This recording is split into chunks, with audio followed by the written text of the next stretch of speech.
Oh, howdy all, grab yourselves a beer, it is time for some more Path of Exile, and I'm back to the Toucan Race. I've come to the decision that my goal is going to be to just hit the 80 mark in this, because I've got a couple of goals in the Trade League that I want to pull off, and I want this character for that purpose. So I want to actually transfer the character over to the Trade League at that point. I do need to still purchase that Moon Temple map, and I'm going to get that now.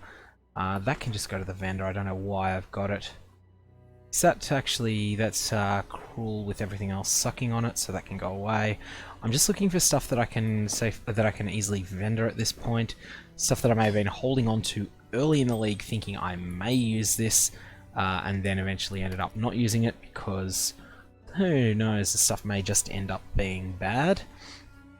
But I'm just things that will eventually be good for from a vendor perspective, because they give me lots and lots and lots of elk shards, which will then get me over the magic numbers that I need in order to upgrade the in order to purchase that Moon Temple map that I need.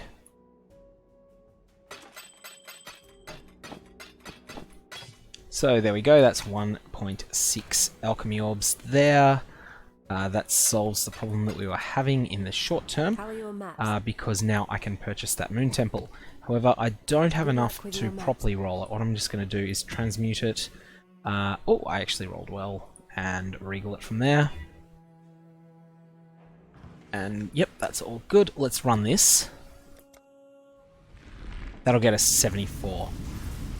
So yeah, I'm going to give up on the 125 goal. This league will be extended for the people that still want to keep playing it. Oh shit, that's a lot of damage. This is a Shaper Influence map, which means that there's going to be shit fucking everywhere.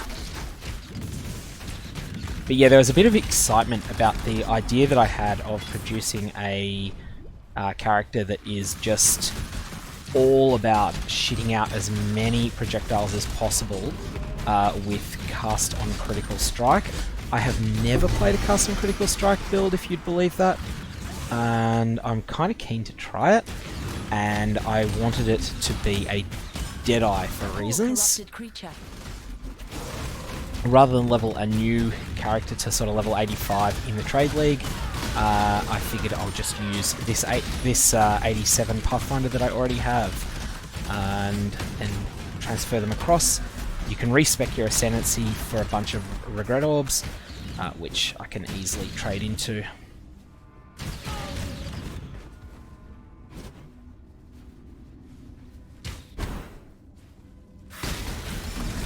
I also think that the build, that some of the builds that I've got in mind could be done as a whole bunch of other Ascendancies too.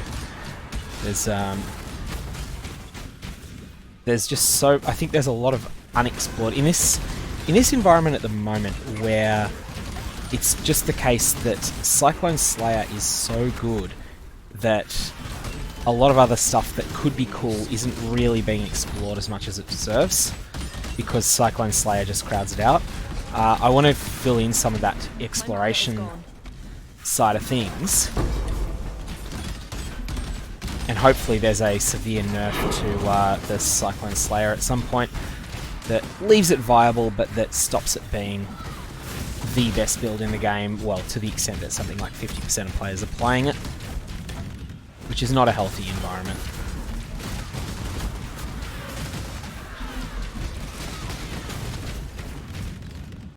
It's like there's more of a bias towards Cyclone Slayers than there was towards all Occultists put together last league.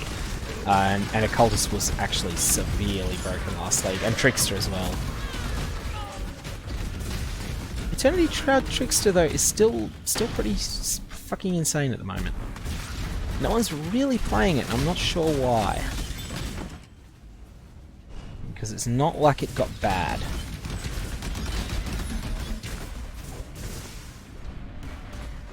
One question I do have, if people want to fire away in the comments below, what music, if any, do you listen to while you're playing? Obviously, whenever I'm recording anything, I can't listen to anything copyrighted.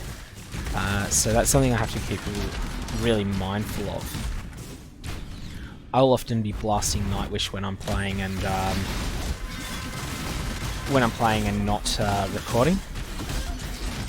I've become obsessed with that band of late.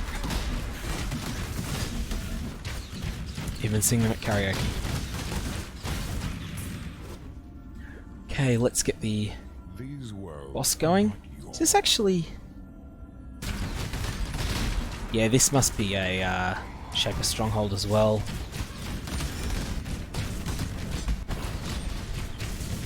It's got a lot of different Shaper effects on it, not just the famous ones.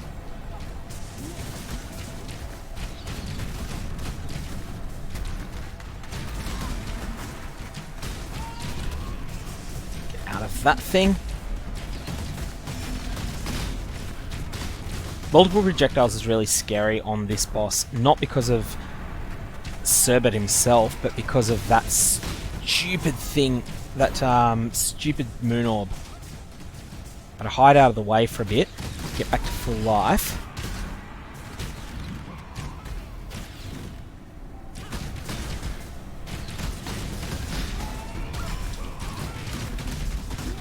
Oh shit! Oh no. Thought I got away from that. That was slack. My excuse this time... I do have an excuse this time. I've had a few beers. It's been one of those work weeks. In any case, I'm going to get this boss out of the way.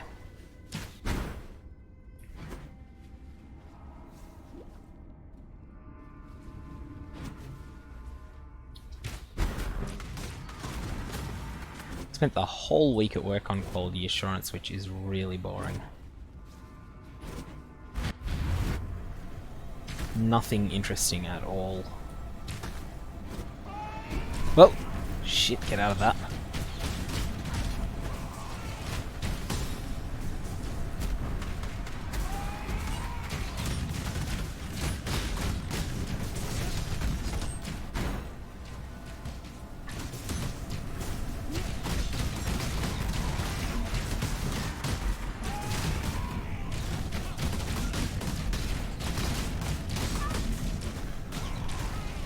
Thought I'd actually killed him by then. Oh, there he goes. Okay, so that was actually a Shaper Stronghold, which I didn't realise until the end of the encounter. I was sort of suspected it, but I wasn't sure. Oh shit! Get out of that. Okay, let's ping this. Okay, I'm just looking for the big stuff. I'm not going to bother with random stuff. That'll do. That's all I'm going to get, that prophecy node. Assuming I actually get it. Yeah, there it goes.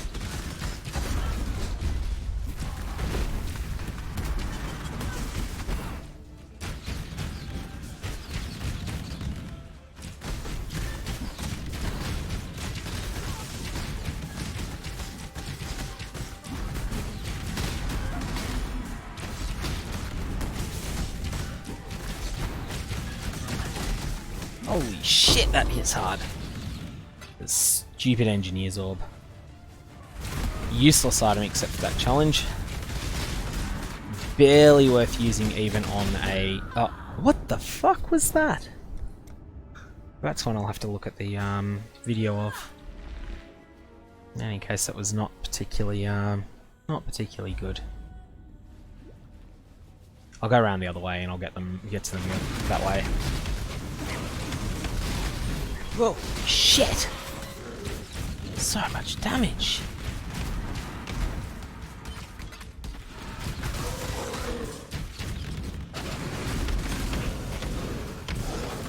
I could get monsters that got poison on here, but that's not that scary a mod usually.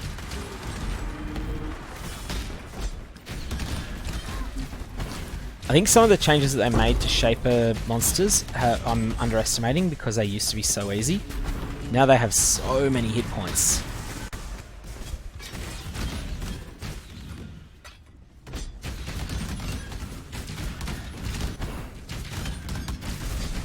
My mana is gone.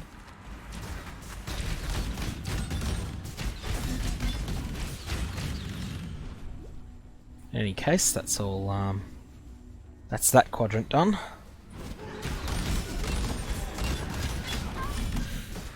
we get this way.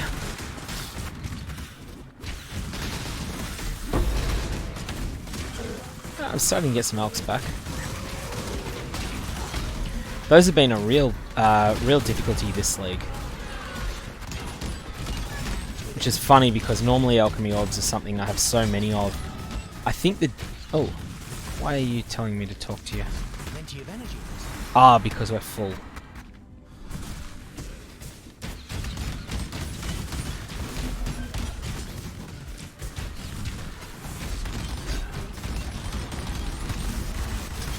Okay, gotta be quite careful around those Heralds of the Obelisk.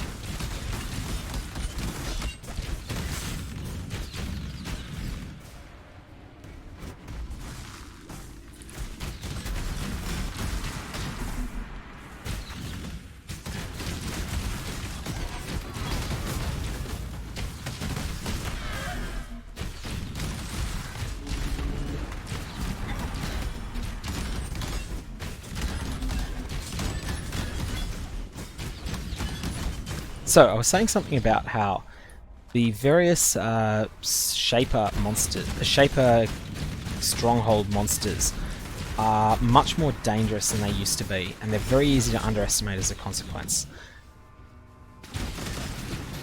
Even on a map like this that does not have dangerous mods at all, the Shaper mods have been, the Shaper monsters have been continually scary, and they really have some durability to them as well.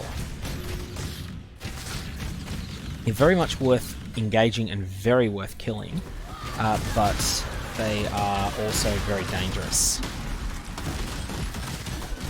Very easy to underestimate.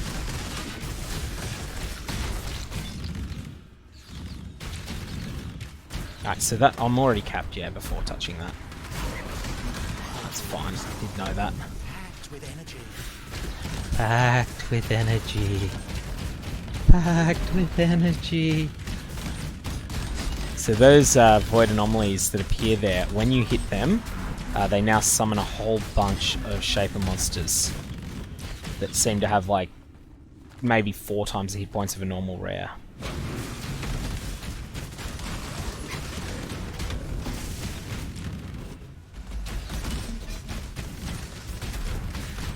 My mana is gone. In a lot of ways, this makes Shaper influence maps feel as impactful as Elder influence maps.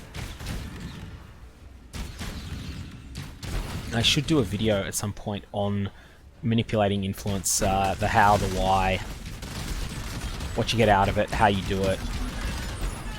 It is a lot of make work though. It can be a pain in the ass. I would appreciate it if Shaper Scarabs were changed so that they just made a map Shaper influenced, and Elder Scarabs the same, so that you run them on a map that isn't Shaper influenced and it becomes Shaper influenced. Potentially with the gilded ones causing it to be a stronghold.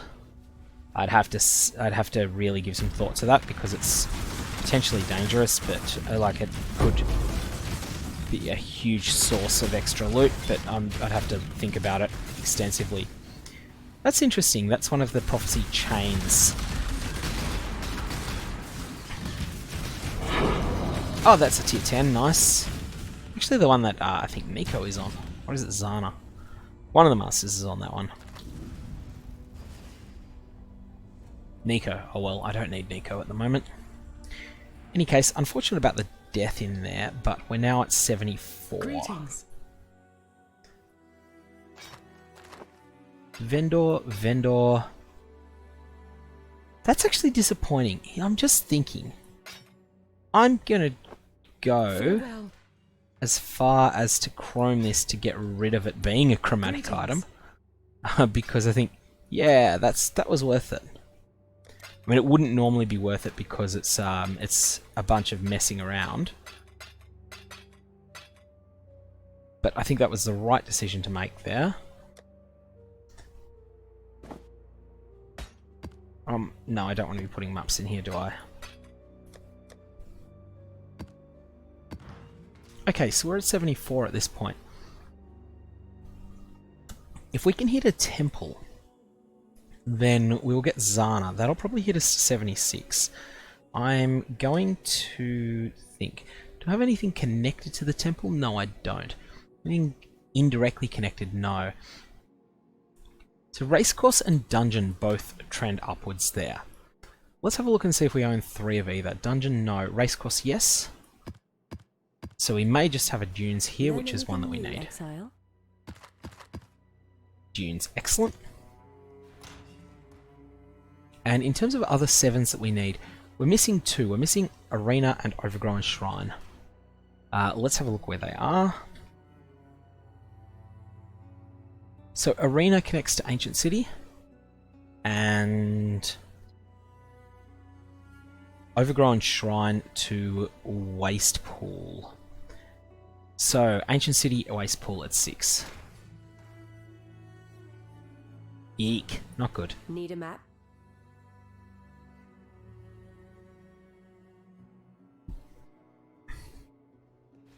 Nothing available at all.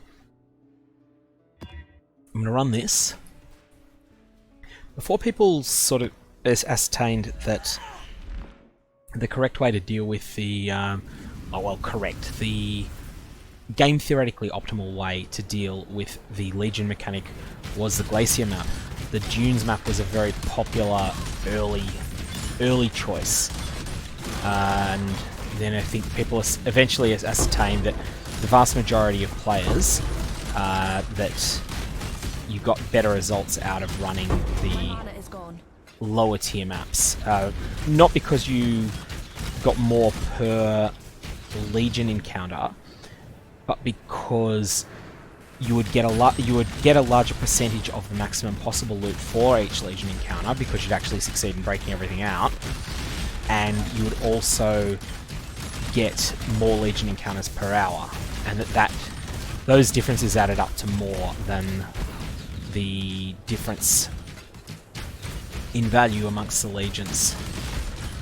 For what it's worth, I think if Legion goes core, I think it should be maybe a very low chance of spawning in white maps, a medium chance in yellow maps, and a higher chance in red maps. I'd perhaps say maybe 5% to spawn in white maps, 15% in yellow, and 35 in red. I think it'd be fine to have lots of them appearing in red maps as a as something that would be, be a really impactful part of your map when you got it, and you would get it a lot. I think that would fix a lot of the problems that Legion has. I think it's really bad having it be predictable that you'll get one in every map. Has really ruined the actual league itself.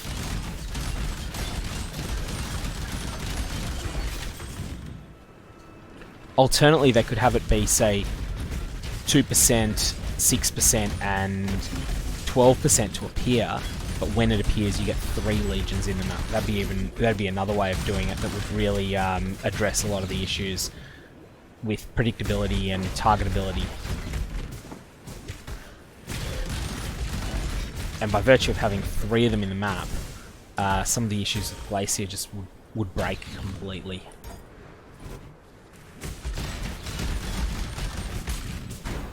Okay, let's prop this.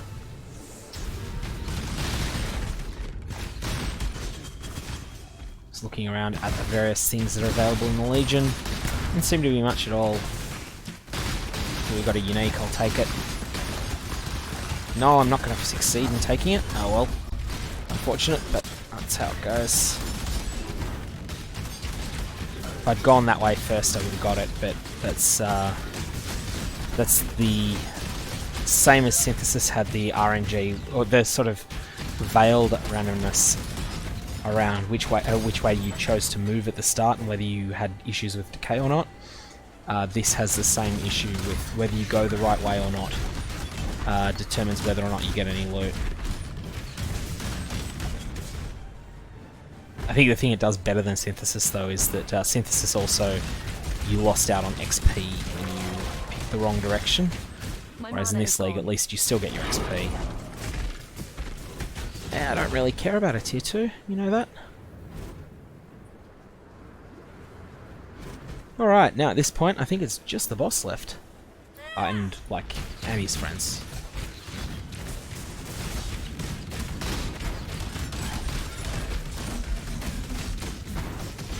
I have very, very, very negative chaos resist, so I've got to be quite careful of not so much of this boss, but once he flips modes, which will happen about any time now.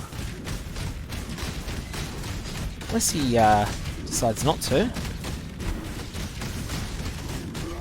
He chose not to. Okay. I'll take it. That makes the fight really easy.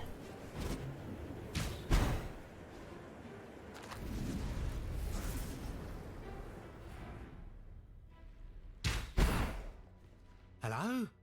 Hello.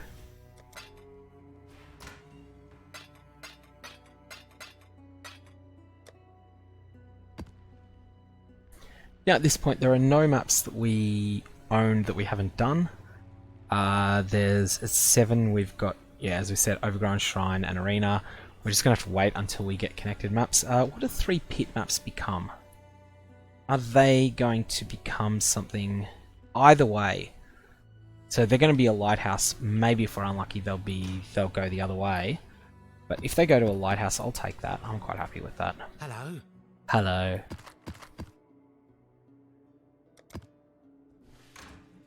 Hello.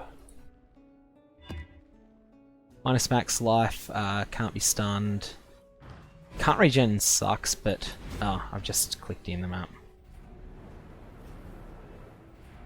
I like the Sunspire portal, but it does have this problem when used on a small map device. A large map device just isn't very practical, as much as they look amazing.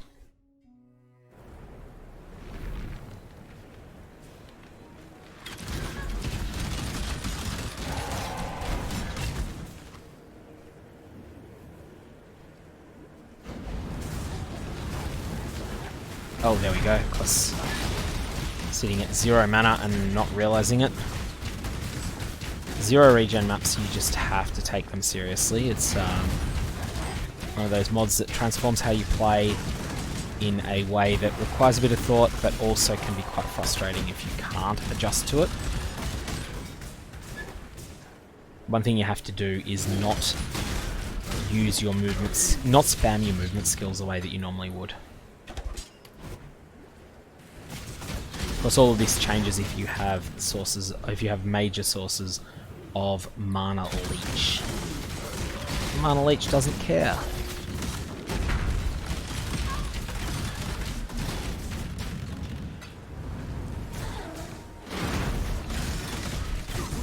My mana is gone. But generally speaking, your movement skills should be saved for emergency moving in combat.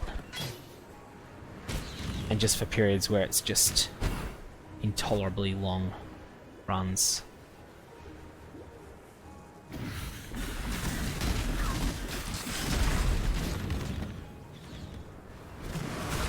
Or for periods while a mana flask is running and you just want to make sure that you get some more value out of it.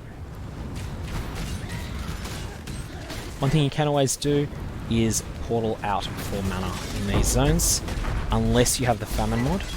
Which I don't have in this league, but if you do put that on, then you'll have to not just portal out, but also mess around a lot while outside the map.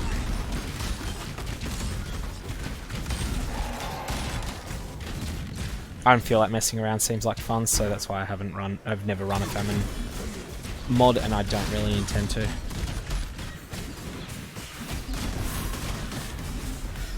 Dodge that. That's the sort of thing you... Oh. It was being a pain in the ass. It's interesting that my stone golem is actually basically completely useless because of the map mod. The reason he exists is for the regen that he provides, but the map mod trumps his regen mod.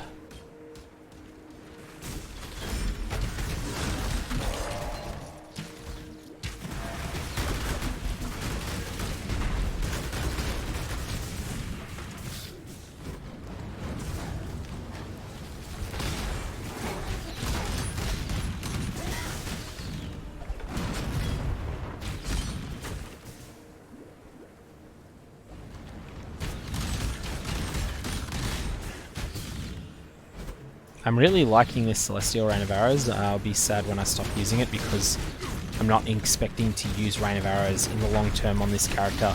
Once they return to Trade League, they're going to be respecking into one of maybe Barrage, maybe Kinetic Blast Wands, maybe something else. I've just got to see on that. Lots of thinking to be done.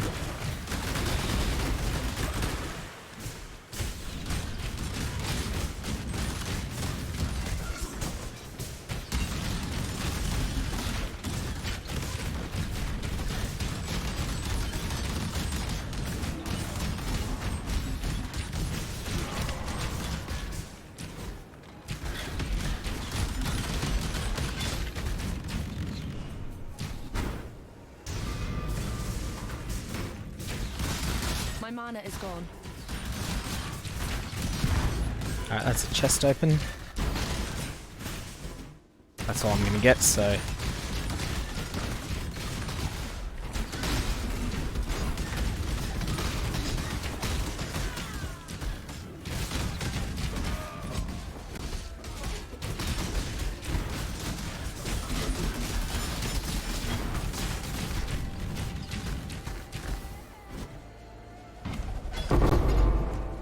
Oh, that's another 25 Chaos in the Trade League. It's something I can't complain too much about getting. Stack decks is something you can open yourself, but generally speaking, I don't think they're worth opening at the moment. People who have got a moderate amount of wealth behind them, but not a staggering amount, often gamble what they've got on a basis of thinking, oh yeah, if I can double my wealth with it, which you have a chance of doing, then I'll be able to, be able to unlock new things that I can do in the league that I can't otherwise do. So there's a number of people that will buy a lot of, you'll buy a very large number of stack decks at a solid price. More than I feel their expected value is, although I could be wrong on that.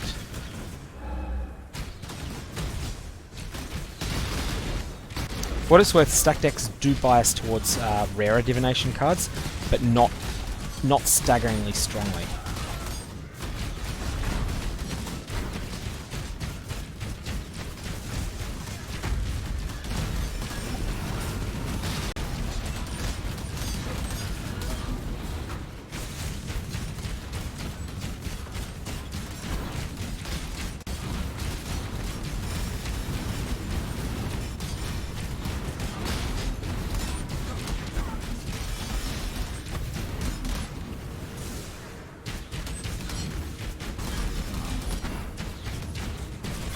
Alright, that's the end of that map. Now we have a Zana in here, so I will be popping that in a sec. These monsters here to sleep. Okay, what do we have that's not... Mineral pools, but it's not rare. Still going to do it. Now the purpose of doing this is that I mark it off as completed on the Atlas, which then allows it to drop in any map.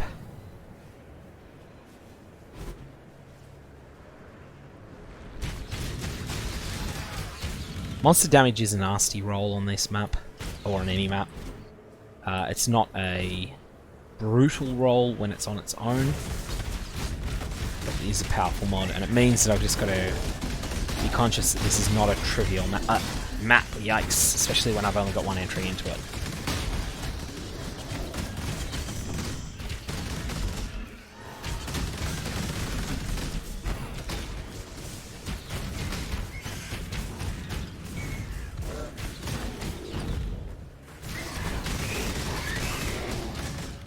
Nico's irrelevant. The breach is a side note, like I can do it or not as I see fit.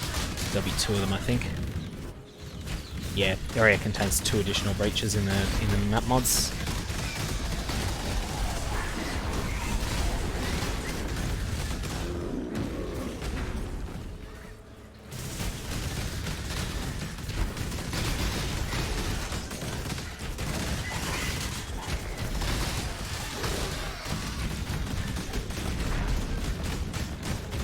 mana is gone.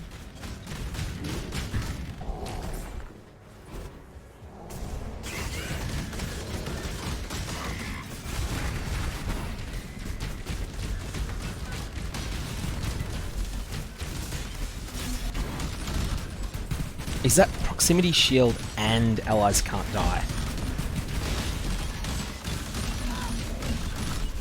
Oh, shit. Whew.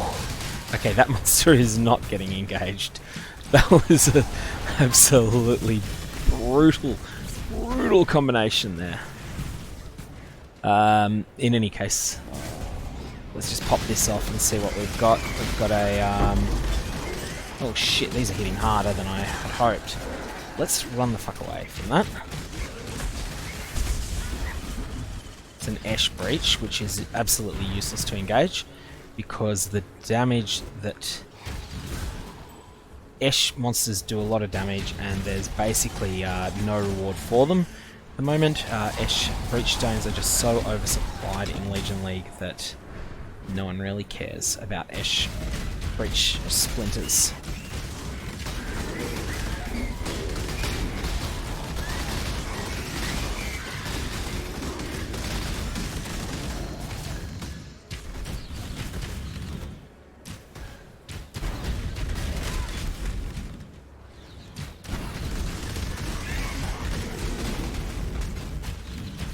Arcanist Box, let's chance that.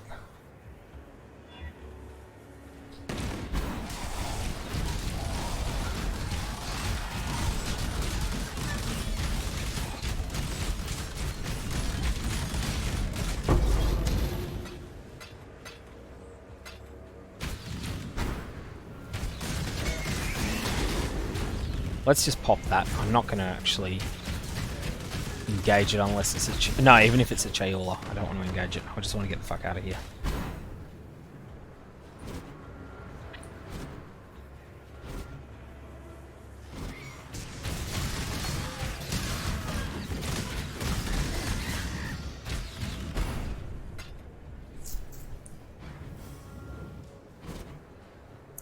Okay, at this point, let's find my Veil.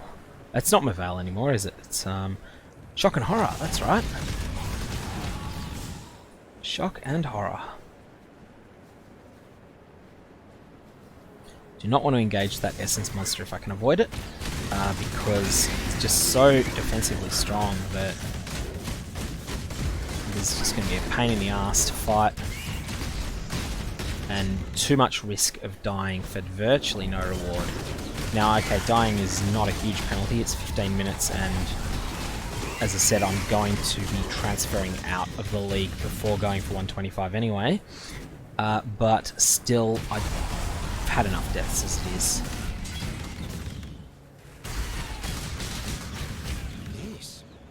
This is good stuff. Yes, this is good stuff, Exile. Alright, let's go take out the thing that we're here for, which is not the Atlas bonus for this map, but is... oh no, no, oh, I can't get back in. I underestimated the danger of Onslaught on that map. I really did.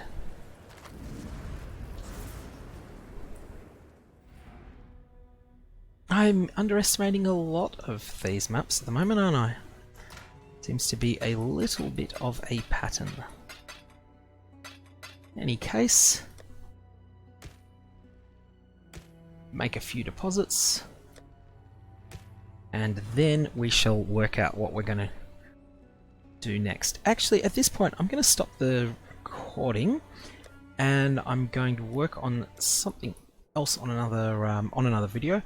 And then I will be back and I'll hit 80 tonight, I think.